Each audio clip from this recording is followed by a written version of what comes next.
आश्रम हरिमंदिर संस्कृत महाविद्यालय इसके 100 साल पूरे हुए हैं। 101 कन्याओं की शादी। कि तुम जितने दुनिया के लोग हो, जीने दो हर बशर को, खुद भी जिया करो, तितली के पर तलक की हिफाजत किया करो। अरे बिन आदमी वजूद क्या है कायनात का, इंसान हो इंसान से मोहब्बत किया करो। 2018 में संकल्प ले लिया था कि भाई 2020 में शताब्दी आएगी और ये शताब्दी हम 100 बेटियों को समर्पित करेंगे। 100 साल पूरे होंगे तो ये सार्थक हो जाएगी हमारी ये शताब्दी की 100 बेटियों का घर बसाएंगे। तो ऐसी बेटियां होंगी कि जिनके पिता चिंतित हैं कि हम बेटी की शादी कैसे करें, उसका हाथ पीला कैसे करें, माता पिता चिंतित हैं, ऐसे परिवारों की बेटियों को चुनेंगे।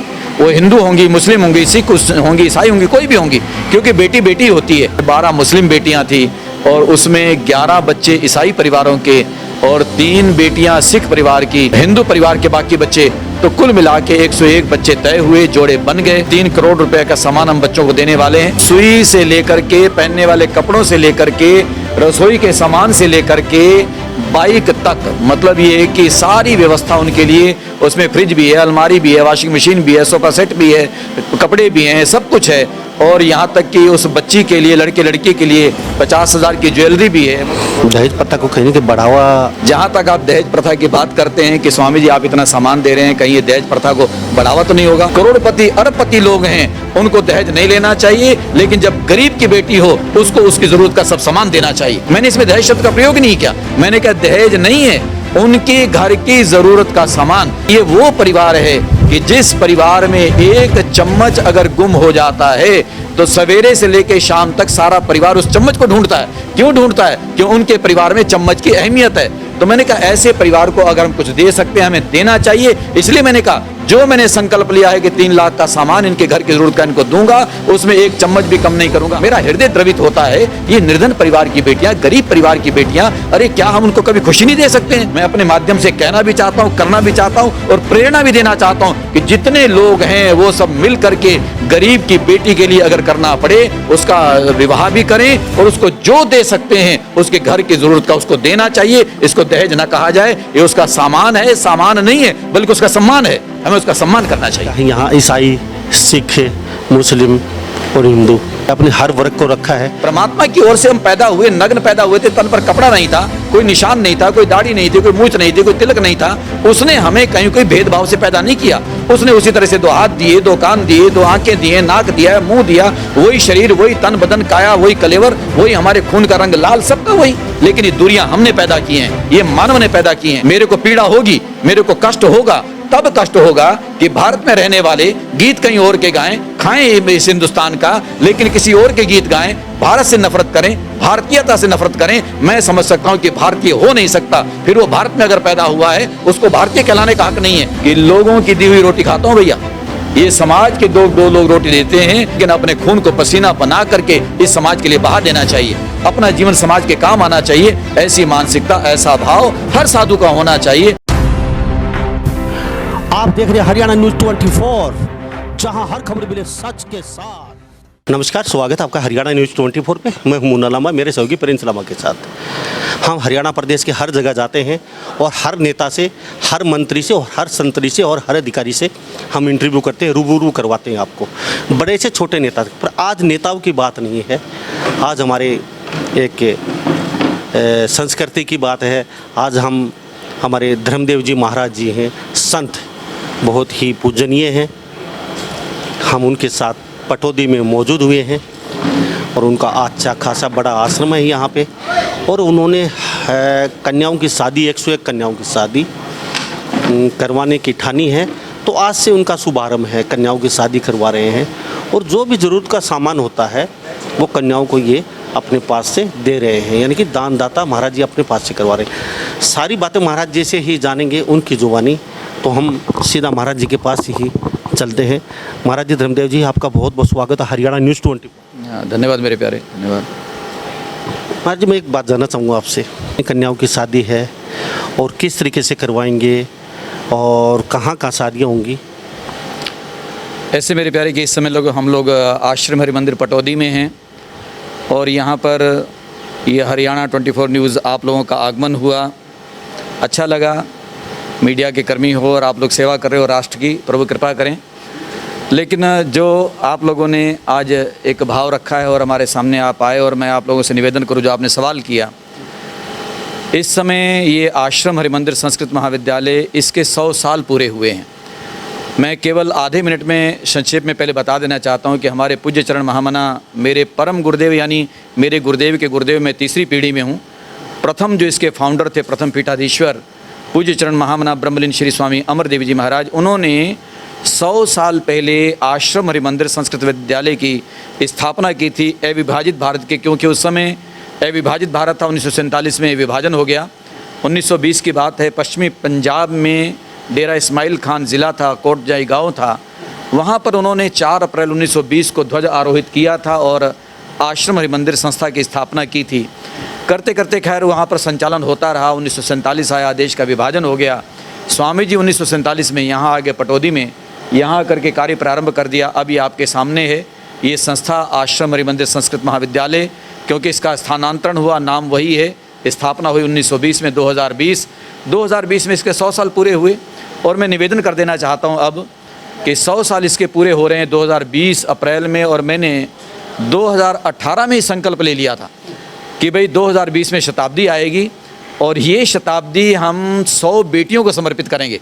100 साल पूरे होंगे तो ये सार्थक हो जाएगी हमारी ये शताब्दी कि 100 बेटियों का घर बसाएंगे, उनका वैवाहिक कार्यक्रम संपन्न करेंगे। और वो ऐसी बेटियां होंगी कि जिनके पिता चिंतित हैं कि हम बेटी की शादी कैसे करें, उसका हाथ पीला कैसे करें, माता पिता चिंतित हैं, ऐसे परिवारों की बेटियों को चुनेंगे।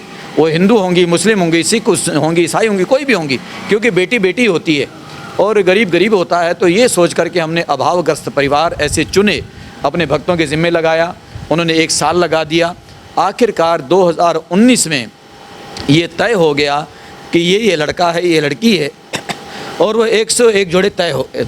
महाराज जी, मैं एक बात जानना चाहूँगा, आपने जैसे ये चिन्हित कैसे किए, मतलब कहाँ गए, किस तरीके से आपको कैसे पता चल पाया, जो आपके यहाँ भगतगण हैं, जो यहाँ कार्यकर्ता हैं, उनको कैसे पता चल पाए वास्तव में ही इनको ज़रूरत है, ये कन्या वास्तव में ही, इनका पिता बहुत चिंतित है, उनके पास कुछ नहीं है शादी के लिए, तो कैसे कर पाए? मेरे प्यारे कि हमारे सारे भक्त लोग, जैसे अब स्वाभाविक है कि सब लोग समाज में और संसार में रहते हैं, और मैंने उनसे कहा तो उन्होंने आसपास के मोहल्लों में जा कर के, ऐसे झोपड़ियों के आसपास जा कर के, लोगों से पता करके, परिवारों के बीच में जा कर के, उनसे मिल कर के, जैसे आप देख रहे हैं अभी हमारे चंद्र सहगल जी, ये नगर पालिका प्रधान पटौदी के बैठे हैं, हमारा मुकेश बैठा है कोसली से, हमारे गुड़गांव से बैठे हैं अपने चंद्र डेयरी वाले। तो ऐसे बहुत लोग, असंख्य, हमारे हज़ारों लाखों लोग, तो उनको संदेश मिला। उन्होंने घर घर जा कर के, अपने ऐसे मोहल्लों में जा कर के पता किया, लोगों से मिले, संपर्क किया। तो फिर उनसे कहा भाई ऐसे आपकी अगर बेटी जवान होगी या युवती होगी, आपने शादी करनी है, लड़का आप ढूंढ लो और इनका सारा कार्यक्रम पटौदी में शताब्दी के अवसर पर होगा। तो इस तरह से इन्होंने उनको चयन किया, चुनाव किया। फिर हमने उनका सबका सर्वे भी करवाया, यानी एक तरह से जैसे होता है उनकी जांच पड़ताल करवाई कि अपने लेवल पे अपने। हाँ, फिर मैंने 4 लोगों की टीम बना करके वहाँ भेजा, जिनके नाम आ गए वहाँ जाके पता करवाया कि लड़के की उम्र जो है 21 साल से कम नहीं होनी चाहिए, लड़की की 18 साल से कम नहीं होनी चाहिए। चलो निर्धन परिवार की तो हैं, लेकिन जो सरकार के नियम है उसका प्रतिपालन तो हमको करना ही है। तो उनको ढूंढा गया। फिर जब तय हो गया कि हाँ ये ठीक हैं, तो ऐसे फिर उन 125 नाम हालांकि आ गए थे। फिर कुछ बच्चे ऐसे निकले जिनकी उम्र कम थी, कुछ 2-4 ऐसे भी निकले जो शादी पहले कर चुके थे, लेकिन नाम लिखवा दिया क्योंकि उन्होंने कहा कि भाई 3-3 लाख का सामान मिलेगा, स्वाभाविक होता है। तो फिर करते करते हमने उनमें से 101 चुन करके उनको तय करके, जिसमें 12 मुस्लिम बेटियां थी और उसमें 11 बच्चे ईसाई परिवारों के और 3 बेटियां सिख परिवार की, और उसमें इस तरह से हिंदू परिवार के बाकी बच्चे। तो कुल मिला के 101 बच्चे तय हुए, जोड़े बन गए। और फिर हम बिल्कुल तैयारी में थे, उसके लिए लोगों से, भक्तों से सब सहयोग भी लिया। सरकार का भी मैं कह देना चाहता हूं कि हमारे माननीय मुख्यमंत्री श्रीमान श्री मनोहर लाल खट्टर, उनसे मैं मिला तो उन्होंने भी 51 लाख की आहुति इसके अंदर दी, क्योंकि मैंने कहा 3 करोड़ रुपए का सामान हम बच्चों को देने वाले हैं। मेरा मन था कि कई जगह होता है भाई चलो ये गरीब बच्चे हैं तो उनको उस हिसाब से शादी कर दी जाए, तो मेरा ये था कि नहीं, अगर ऐसे परिवार की बच्चियाँ हैं तो उसके लिए जो उनकी ज़रूरत का घर का सामान होता है उनको सारा देना चाहिए। मैंने भक्तों से कहा और भक्त लोग उसमें जुट गए। और आज भगवान की कृपा से आप ये देखेंगे, अभी आपको दिखाते भी हैं कि मतलब सुई से लेकर के, पहनने वाले कपड़ों से लेकर के, रसोई के सामान से लेकर के, बाइक तक, मतलब ये कि सारी व्यवस्था उनके लिए, उसमें फ्रिज भी है, अलमारी भी है, वॉशिंग मशीन भी है, सोफ़ा सेट भी है, कपड़े भी हैं, सब कुछ है। और यहाँ तक कि उस बच्ची के लिए, लड़के लड़की के लिए 50,000 की ज्वेलरी भी है, मोटरसाइकिल भी है, ये सारी व्यवस्था उनके लिए की। महाराज जी, मैं एक बार आपसे और रोकना चाहूँगा, मैं क्षमा चाहूँगा, एक क्वेश्चन मैं आपसे बहुत ज़रूरी करता हूँ, उसके बाद हम आगे की बात बढ़ाएंगे। आपको नहीं लगता दहेज प्रथा को कहीं ना कहीं बढ़ावा, आपको नहीं लग रहा सरकार चाहती है, हर वर्ग दुखी है, दहेज प्रथा को कम किया जाए, तो ये शादियाँ आप क्या वैसे भी कर सकते थे अपनी यहाँ पे? खाने पीने का चलो खर्चा होता है, वहाँ तक तो सही था, लेकिन कहीं ना कहीं क्या लग रहा है, क्या अब कहेंगे? मेरे प्यारे, देखो जो आपने सवाल किया ना, बड़ा गंभीर विषय है, हृदय को छूने वाला है, लेकिन मैं बड़ा स्पष्ट आज कर देना चाहता हूँ। जहाँ तक आप दहेज प्रथा की बात करते हैं कि स्वामी जी आप इतना सामान दे रहे हैं, कहीं ये दहेज प्रथा को बढ़ावा तो नहीं होगा, आज एक बात स्पष्ट कर देना चाहता हूँ, दहेज प्रथा का स्वामी धर्मदेव प्रबल विरोधी है। बड़े बड़े लोग बैठे हैं, अब देखो ये धनाढ़ी लोग भी बैठे हैं, इनको आप बेशक दिखाओगे। अब देखो प्रेम गेरा जी हमारे आए हैं, आज इन्होंने 11 लाख रुपया दिया है, इन्होंने ध्वजारोहण भी किया, आज 100 फुट ऊंचा झंडा लगा करके इन्होंने हाथों से झंडा लहराया और बच्चियों के सहयोग के लिए इन्होंने योगदान दिया है। ये सारे लोग बैठे हुए हैं। तो जहाँ तक दहेज प्रथा की बात है, मैं इन लोगों, अनिल राव जी आए हुए हैं, ये सब लोग आए हुए हैं, मैंने इन लोगों से कहा और हमेशा कहता हूँ कि बच्चों की शादी करो तो उस लड़की से, उसके पिता से एक नारियल ले लो, और बेटी का धन, इससे बड़ा कोई धन नहीं होता, वो तुम्हें दे रहे हैं और तुम्हें कोई ज़रूरत नहीं है, बच्चे तुम्हारे हैं, वो कमाएं, अपने जीवन को चलाएं।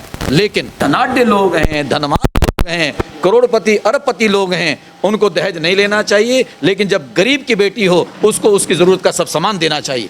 यहाँ गरीब के इसमें दहेज शब्द, मैंने इसमें दहेज शब्द का प्रयोग नहीं किया, मैंने कहा दहेज नहीं है, उनके घर की ज़रूरत का सामान। मैंने एक शब्द लिखा उसके अंदर कि ये वो परिवार है कि जिस परिवार में एक चम्मच अगर गुम हो जाता है तो सवेरे से लेकर शाम तक सारा परिवार उस चम्मच को ढूंढता है। क्यों ढूंढता है? क्यों उनके परिवार में चम्मच की अहमियत है। तो मैंने कहा ऐसे परिवार को अगर हम कुछ दे सकते हैं, हमें देना चाहिए। इसलिए मैंने कहा जो मैंने संकल्प लिया है कि 3 लाख का सामान इनके घर की ज़रूरत का इनको दूंगा, उसमें एक चम्मच भी कम नहीं करूंगा। हालांकि लॉकडाउन होने की वजह से, लोगों का कारोबार ठप हो जाने की वजह से, लोगों के हाथ टाइट हो जाने की वजह से बड़ा मुश्किल हो रहा था, लेकिन मैंने कहा चाहे मुझे अब ज़मीन बेचनी पड़े, लेकिन ऐसे परिवार की बेटियां हैं, वो मेरा हृदय द्रवित होता है। ये निर्धन परिवार की बेटियां, गरीब परिवार की बेटियां, अरे क्या हम उनको कभी खुशी नहीं दे सकते हैं? कि अगर उनको कोई खुशी मिल सकती है, आप खुद सोचें मेरे प्यारे, आप मीडिया वाले हो, आज मैं मीडिया के माध्यम से कह देना चाहता हूं कि कोई सेठ आदमी, अमीर आदमी, करोड़पति अरबपति आदमी, उसको कितना दे दो, हो सकता है कोई कमियां निकाल देगा, वो कहेगा यार खाना अच्छा नहीं था, यार ये चीज़ बढ़िया नहीं दी है। लेकिन किसी गरीब को कुछ खिला के देखो, किस गरीब को कुछ देखो, उसके चेहरे की फिर मुस्कान को देखो, उसके चेहरे की रौनक को देखो, साहब वो आदमी बयान नहीं कर सकता है। तो मेरे दिल की ये चाहत है, मैं अपने माध्यम से कहना भी चाहता हूँ, करना भी चाहता हूँ और प्रेरणा भी देना चाहता हूँ कि जितने लोग हैं वो सब मिल करके गरीब की बेटी के लिए अगर करना पड़े उसका विवाह भी करें, और उसको जो दे सकते हैं उसके घर की ज़रूरत का उसको देना चाहिए। इसको दहेज ना कहा जाए, ये उसका सामान है, सामान नहीं है बल्कि उसका सम्मान है, हमें उसका सम्मान करना चाहिए। जी स्वामी जी, मैं एक बात और जानना चाहूँगा आपसे। आपने कहा यहाँ ईसाई, सिख, मुस्लिम और हिंदू, तो आज हमारे समाज में हिंदू मुस्लिम 2 भागों में बटा हुआ है। आए दिन देखते हैं अपने धर्म को लेके मारकाट मची हुई, अक्सर सड़कों के लोग खून कर देते हैं छोटी छोटी बात को लेके, धर्म को लेके। तो हम आपको इस बात के लिए भी बधाई देंगे कि आपने हर वर्ग को रखा है। तो इस विषय में क्या कहना चाहेंगे? आप तो हमारी संस्कृति के एक पुराधा हैं, क्योंकि यहाँ संस्कृत विद्यालय भी है, और विद्यालय संस्कृत एक बहुत बड़ी हमारी हिंदू संस्कृति की जान और पहचान और मान सम्मान है। तो क्या कभी आपके दिल में थोड़ा बहुत ये नहीं आया, नहीं ये मुस्लिम है, ये ईसाई है, किस लिए हम हिंदू को ले लेते हैं? तो उन लोगों को भी क्या कहेंगे? अभी देख रहे हैं हरियाणा प्रदेश के आपको लोग। मेरे प्यारे, मैं आपके हरियाणा न्यूज़ 24 के माध्यम से आज कहना चाहता हूँ, आपने सवाल किया, कई बार कुछ लोग विचलित हो जाते होंगे ऐसी बातें सुन करके, लेकिन मैं बड़ी गंभीरता से कहना चाहता हूँ, स्वामी धर्मदेव से आपका वास्ता पड़ रहा है, स्वामी धर्मदेव आपसे बात कर रहा है, और स्वामी धर्मदेव आज आपके माध्यम से जहाँ तक आपके द्वारा ये आवाज़ जाए, मैं सबको कहना चाहता हूँ कि हम सब परमात्मा के बनाए हुए बंदे हैं। उस परमपिता परमात्मा परवरदिगार आलम ने, उस वाहिगुरु ने, उस गॉड ने, उस दुनिया को बनाने वाले परमात्मा ने सारे संसार को बनाया, जीवों को बनाया, प्राणियों को बनाया, इंसानों को बनाया, ये नफ़रत हमारे अंदर क्यों, ये दीवारें हमारे अंदर क्यों? हिंदू हो या मुसलमान, कोई भी किसी वर्ग जाति में पैदा हुआ है, ये वैमनस्य, ये दूरियां नहीं होनी चाहिए। परमात्मा की ओर से हम पैदा हुए, नग्न पैदा हुए थे, तन पर कपड़ा नहीं था, कोई निशान नहीं था, कोई दाढ़ी नहीं थी, कोई मूछ नहीं थी, कोई तिलक नहीं था। उसने हमें कहीं कोई भेदभाव से पैदा नहीं किया। उसने उसी तरह से 2 हाथ दिए, 2 कान दिए, 2 आंखें दिए, नाक दिया, मुंह दिया, वही शरीर, वही तन बदन, काया, वही कलेवर, वही हमारे खून का रंग लाल, सबका वही। लेकिन ये दूरियां हमने पैदा की हैं, ये मानव ने पैदा की हैं। आज मैं एक अगर 4 पंक्तियों के माध्यम से कहूँ तो मेरा ये संदेश शायद सटीक होगा कि तुम जितने दुनिया के लोग हो, जीने दो हर बशर को, खुद भी जिया करो, तितली के पर तलक की हिफाजत किया करो। अरे बिन आदमी वजूद क्या है कायनात का, इंसान हो इंसान से मोहब्बत किया करो। आज आदमी को आदमी से प्यार होना चाहिए, नफ़रतों की बेड़ियां तोड़नी चाहिए, ये हिंदू मुस्लिम का भेदभाव ख़त्म होना चाहिए। ये दूरियां जो पैदा करते हैं, मैं आज ये बेबाक होकर के कहना चाहता हूँ, कुछ राजनेताओं ने भेदभाव ज़्यादा पैदा किए, हालांकि परमात्मा की ओर से भी नहीं है, सामाजिक दूरियां भी नहीं हैं, कुछ ये पैदा की गई हैं। इनको किसी तरह भी ख़त्म करना चाहिए, ये भेदभाव समाप्त होना चाहिए। मानवतावादी दृष्टिकोण जो स्वामी धर्मदेव का है, मेरा पूरी तरह से दृष्टिकोण, नज़रिया मानवतावादी है। और मैं कहना भी चाहता हूँ कि हिंदू हो, मुसलमान हो, सिख हो, ईसाई हो, मैं उन सब से भी कहना चाहता हूँ, अगर भारत में रहते हो तो भारत से प्यार भी सबका होना चाहिए। हाँ, मेरे को पीड़ा होगी, मेरे को कष्ट होगा, तब कष्ट होगा कि भारत में रहने वाले गीत कहीं और के गाएं, खाएं इस हिंदुस्तान का, लेकिन किसी और के गीत गाएं, भारत से नफरत करें, भारतीयता से नफरत करें। मैं समझ सकता हूं कि भारतीय हो नहीं सकता, फिर वो भारत में अगर पैदा हुआ है उसको भारतीय कहलाने का हक नहीं है, वो कोई भी हो, चाहे मैं किसी के लिए भी कह सकता हूं। इसलिए हिंदू, मुस्लिम, सिख, ईसाई सभी जो इस धरती पर पैदा हुए हैं, मेरे इस संदेश को ज़रूर सुने, ध्यान में रखें कि हम अगर भारतवासी हैं, भारतवासी कहला सकते हैं, तब कहला सकते हैं कि भारत की मिट्टी से प्यार करें, भारतीयता से प्यार करें, आपस में एक दूसरे से प्यार करें, मानवतावादी दृष्टिकोण लेके चलें। इसीलिए मेरा भी पहले भी हम, हालांकि मेरे जब जीवन के 50 साल पूरे हुए थे 2011 में, तब हमने 51 बेटियों की शादी की थी, तब भी मुस्लिम बेटियां थी, और मेरा तब भी संकल्प था, आज भी है, और मैं वायदे के साथ कह सकता हूं, जब तक मेरा जीवन रहेगा, मेरा ये भाव रहेगा कि हम मानवता से प्यार करते रहेंगे, सबको संदेश देते रहेंगे, सबसे कहते रहेंगे। और इसीलिए इस मानवतावादी दृष्टिकोण की वजह से मानव मानव होता है, बेटियां बेटियां होती हैं, गरीब गरीब होता है, उसमें ये चीज़ें नहीं आनी चाहिए। ये हिंदू का बच्चा है, ये मुस्लिम की बेटी है, ये सिख हैं, ईसाई हैं, हम हिंदू हैं, हमें हिंदू का करना चाहिए, बाकियों का सम्मान और सहयोग नहीं करना चाहिए। क्यों नहीं? ऐसा कभी नहीं होना चाहिए। तो इसी भावना को, इस धारणा को लेकर के इसमें अब 12 बेटियां मुस्लिम परिवारों की भी हैं, 11 बेटियां ईसाई परिवारों की भी हैं, 3 सिख परिवारों की भी हैं, बाकी हिंदू परिवारों की भी हैं। सारे ऐसे संयुक्त रूप से यहाँ पर आ रहे हैं, और इस तरह से कुल मिलाकर के 101 बेटियों का पवित्र परिणय उनके रीति के अनुसार से। हालांकि हो सकता है कोई ये भी कहे कि स्वामी जी इतना आप उनको सहयोग भी कर रहे हो और ये सारी व्यवस्था भी कर रहे हो, तो शादियां भी हमारे हिसाब से होनी चाहिए। मैंने कहा नहीं, हमारे हिसाब से नहीं, वो तुम्हारे हिसाब से होनी चाहिए। हिंदू है तो हिंदू के रीति रिवाज से होगा, मुस्लिम है तो उसका निकाह होगा, उसके लिए मौलवी आएंगे, क्रिश्चियन है तो उसके लिए भी पादरी आएंगे और अंगूठी की रस्म तुम्हारी होगी, और उसके अलावा सिख हैं तो गुरु ग्रंथ साहिब के फेरे होंगे। तुम्हारे रीति रस्म रिवाज के हिसाब से ये पवित्र परिणय का व्यवहार होगा। हमने अगर लोगों के सहयोग से तुम्हारा सहयोग करना है, उसका मतलब ये नहीं कि हम कुछ चीज़ तुम्हारे पर थोपेंगे, वो तुम्हारी अपनी परंपराएं हैं। इसलिए मैं सबसे ये भी कहता हूँ, अगर तुम्हारी जो परंपराएं हैं, तुम्हारे परमात्मा को मानने के नियम हैं, तुम्हारी पूजा पद्धतियां हैं, वो तुम अपने हिसाब से करो, उसके लिए कोई मना नहीं है। लेकिन तुम मानवता से नफरत मत करो, इंसान से घृणा मत करो। इंसान इंसान के काम आना चाहिए, आदमी आदमी के काम आना चाहिए, उसमें हिंदू मुस्लिम का भेदभाव नहीं होना चाहिए। तो ये स्वामी धर्मदेव जी कुछ और भी जानेंगे इनसे। कुछ दूरियाँ, कुछ खाइयाँ आपस में जो बन चुकी हैं, उनको मिटाने की कुछ हद तक इन्होंने कोशिश भी की है।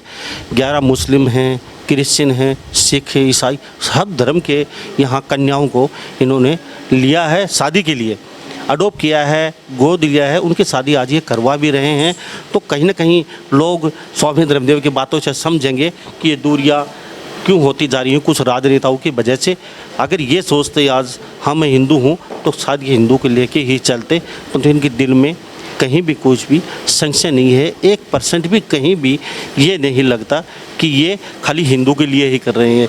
ये हर समाज के तबके के लिए हमेशा 24 घंटे तैयार भी रहते हैं। और आप देख भी चुके हैं, हम उन लोगों से भी मिलवाएंगे जो अभी शादियाँ हो रही हैं, और उन लोगों से भी मिलवाएंगे जो यहाँ पे दानदाता है, जिन्होंने यहाँ पे स्वामी धर्मदेव के एक वचन पे यहाँ पे आके इनका प्रोत्साहन किया है, और इनके लिए हमेशा तत्पर रहते हैं। स्वामी जी, एक बात और जानना चाहूँगा, आपने ये स्थापना आपका दिवस था, यानी कि 100 साल पूरे हो चुके आपको आज, तो आज आपने अच्छी पहल की है। तो ये जो 100 शादियों की 101 शादियों की पहल है, क्या हर वर्ष ये जारी रहेगी, या फिर अब की बार ये शादियां आप यहीं तक सीमित रखेंगे, या फिर हर साल इसी मौके पे इसी समय पे जो दानदाता बैठे हैं इसी तरीके से सहयोग करेंगे और शादियाँ करवाएंगे, गर्व करेंगे? ऐसे मेरे प्यारे, जहाँ तक शादियों का है, वो इस आश्रम परिसर में महीने में 3, 4, 5, 7, 8, 10 परिवार तक आ जाते हैं हर महीने। मतलब लोग आते हैं, जो उनका सहयोग करना होता है वो करते हैं। तो ये हमारा क्रम है कि गरीब की बेटी के लिए अगर कुछ किया जा सके तो हमें करना चाहिए। जहाँ तक इस तरह का 101 शादियों का होना, 51 शादियों का होना, उत्सव का होना, वो कोई निमित्त बनता है। कोई ऐसा अवसर आता है, जैसे शताब्दी थी, 100 साल हो रहे थे, तो भैया 100 साल पूरे हो रहे हैं तो क्यों ना 101 बेटियों की शादी की जाए। मेरे जीवन के 50 साल पूरे हो रहे थे 2011 में, तो क्यों ना 51 बेटियों की शादी की जाए। तो इस तरह से वो अवसर कभी कभी बनता है कि जब उस अवसर को, मौके को ध्यान में रखते हुए उसके हिसाब से हम शादियों का निर्धारण करते हैं। लेकिन वैसे समय समय पर शादियां भी होती रहती हैं, लेकिन उनका पहले से निर्धारण नहीं होता कि भाई हमने इस महीने में 4 करनी है, 5 करनी है, 10 करनी है। जो गरीब आ जाते हैं वो कहते हैं जी ऐसे है, हमारा कोई व्यवस्था नहीं है, साधन नहीं है, तो जो बन पाता है उनका सहयोग करते हैं। एक दूसरा ये है कि जैसे और संस्थाएं हैं अपनी, हमारी वृंदावन में है या गुरुग्राम में या फिर हरिद्वार में, तो वहाँ भी ऐसे आयोजन समय समय पर होते रहते हैं। लेकिन उसके लिए कोई ना कोई निमित्त ज़रूर बनता है, कोई कारण बनता है। हमारे गुरुजनों की जयंती है, कोई महोत्सव उत्सव है, कोई ऐसी लीला है, तो उसको ध्यान में रख के मेरे प्यारे हम शादियों का निर्धारण करते हैं। वैसे ऐसे नहीं है कि नियमित रूप से भाई 101 होंगी या 51 होंगी, ऐसा नहीं है। स्वामी जी, कुछ आप स्वामी जी हैं, और स्वामी बनना किसी की बस की बात नहीं है, और स्वामी बन के आशाओं पे सबके खरा उतरना वो भी बहुत कठिन कार्य है। आज समाज में बहुत स्वामी हैं, बहुत महाराज हैं, बहुत भगवा वस्त्रधारी करे रहते हैं, परंतु इस तरीके से जो आप कार्य कर रहे हैं, मुझे तो गाहे बगाहे कोई नज़र नहीं आता जिस तरीके से आप कार्य कर रहे हैं। और ये ही अच्छाई हमको यहाँ तक खींच के लेके आई आपके पास। तो स्वामी जी, कुछ 2 शब्द हम आपसे उनके महाराजों के लिए भी, उन लोगों के लिए जो भगवा वस्त्र पहन के नशा कर रहे हैं, आज समाज को नशे के गर्त में धकेल रहे हैं, चिलम तम्बाकू धुएं में उड़ रहा है। हमें तो कभी उनके आश्रम में किसी कन्या का या किसी गरीब का कुछ सोते नहीं देखा। और साथ साथ एक प्रश्न और जानना चाहूँगा स्वामी जी, मैं कभी राजनीति में आपने ट्राई नहीं किया है, या फिर कभी संभावना नहीं हुई?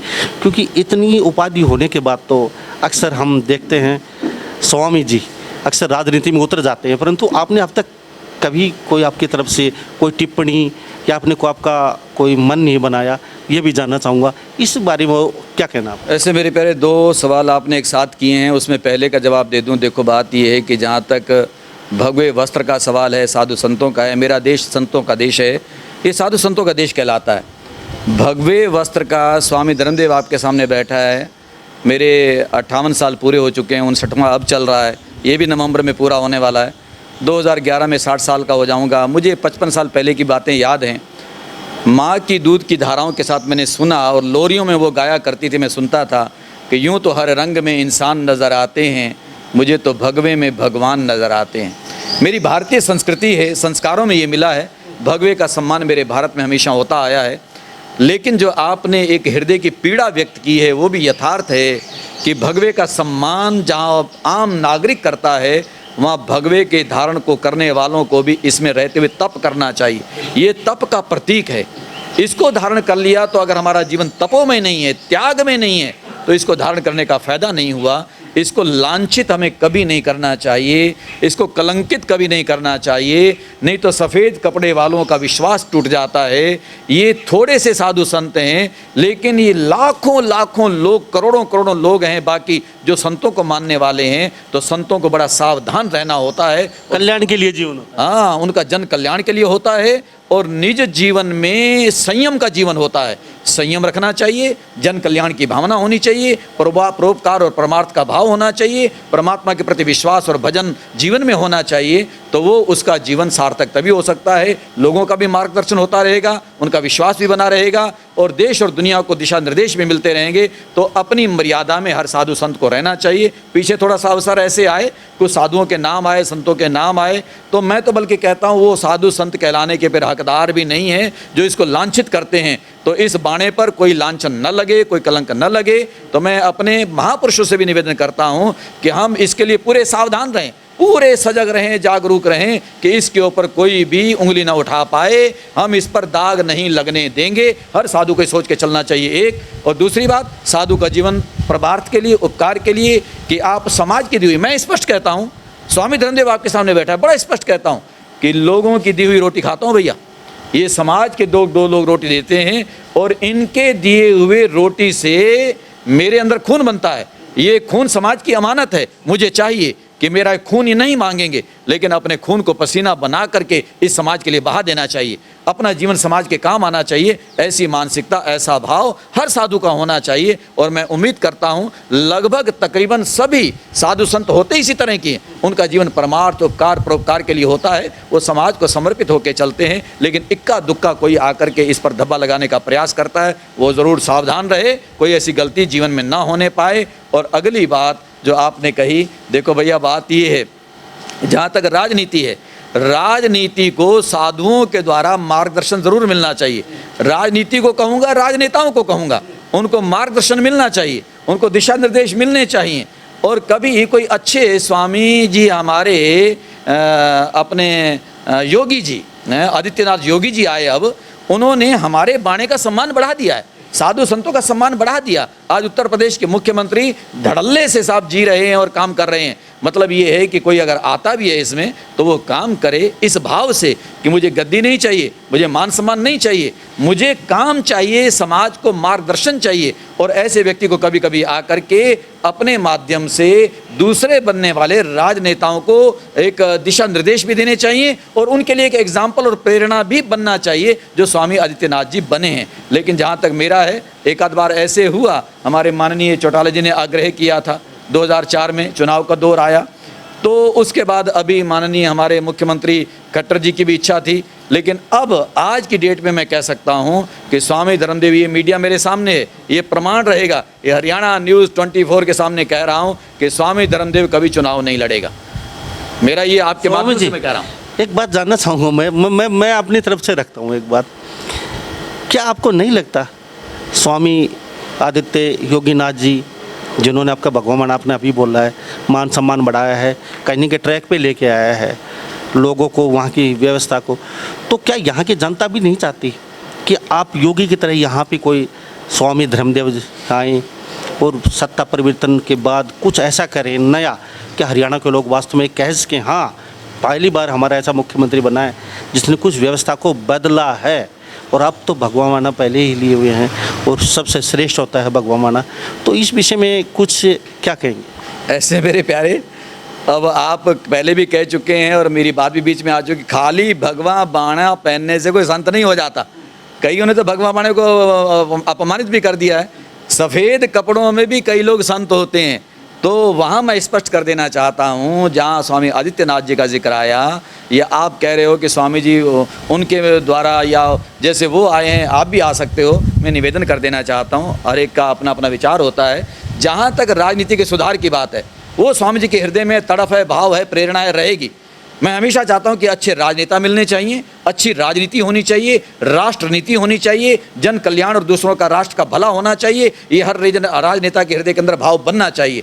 लेकिन मेरी ये हार्दिक इच्छा थी, जब मेरा भी एक आध बार पहले आना हुआ था तो इसलिए था वो कि यार मैं अपने माध्यम से, ये लोग तो समझते नहीं हैं, सुनते नहीं हैं, तो हमें इसके अंदर आकर के इनको जो है मार्गदर्शन देना होगा, इनको बताना होगा कि राजनेता कैसा होना चाहिए। वक्त गुजर गया, किस लिए इच्छा थी कि यार इन लोगों को बताने के लिए, इन लोगों को रास्ता दिखाने के लिए। लेकिन अब भगवान की कृपा से मन को संतुष्टि है। हमारे आदरणीय, जिनको मैं तपस्वी प्रधानमंत्री कहता हूँ, इस भारतवर्ष को एक तपस्वी प्रधानमंत्री पहली बार नरेंद्र मोदी के रूप में मिला, कि जिनके जीवन में अपने लिए कोई चाहत नहीं है कि हम जिएंगे और मरेंगे ए वतन तेरे लिए। उनका जीवन, उनकी सांसें, उनका रोम रोम इस राष्ट्र और देश को समर्पित है। एक दूसरे हमारे हरियाणा प्रदेश के मुख्यमंत्री श्रीमान श्री मनोहर लाल खट्टर, वो भी पहली बार ऐसे मुख्यमंत्री आए हैं जिनको अपने और अपने परिवार के लिए कुछ नहीं चाहिए, यानी उन्होंने नई व्यवस्थाएं भी यहाँ पर दी हैं। एक स्वच्छ राजनीति के प्रबल पक्षधर बन करके वो हमारे हरियाणा प्रदेश में आए हैं।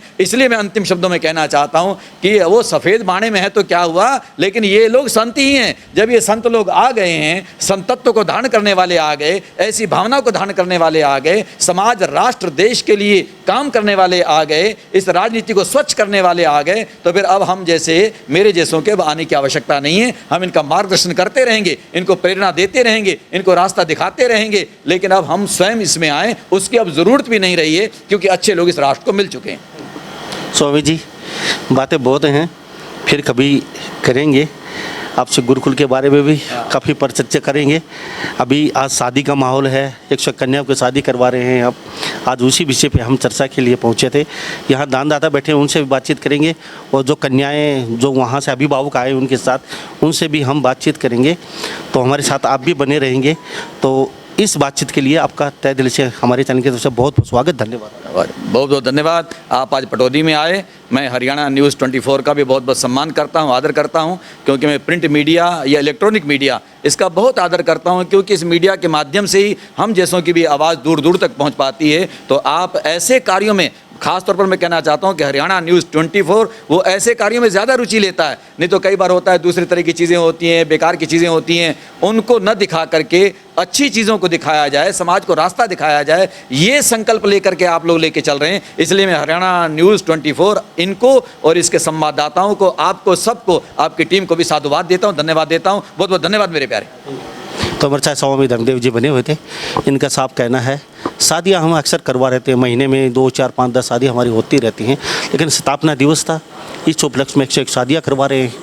हर कन्या को लगभग 3 लाख की लागत का सामान दिया जा रहा है, और दहेज को लेकर उन्होंने स्पष्ट कर दिया है।